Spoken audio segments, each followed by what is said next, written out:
Welcome to McPlum, simple solutions served daily. In this video, I will explain how to fix your Jeep Renegade sunroof. Many sunroof problems are caused by simple issues like clogged drain tubes or debris on the tracks.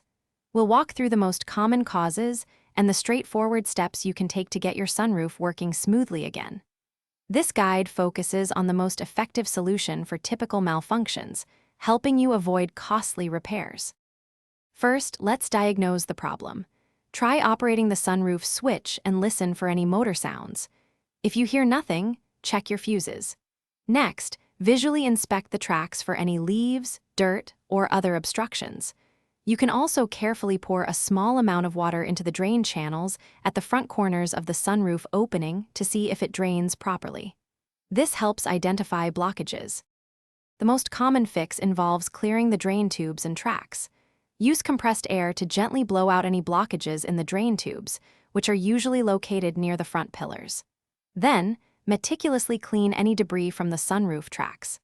After cleaning, apply a specialized silicone-based lubricant to the tracks for smooth operation.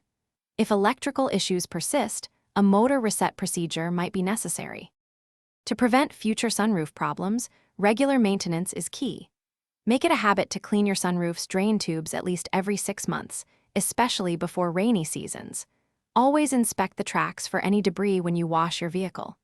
Applying a silicone-based lubricant to the moving parts once a year will also ensure smooth operation and extend the life of your sunroof system. These simple steps can save you a lot of hassle. Thanks for watching. Stay juicy and subscribe.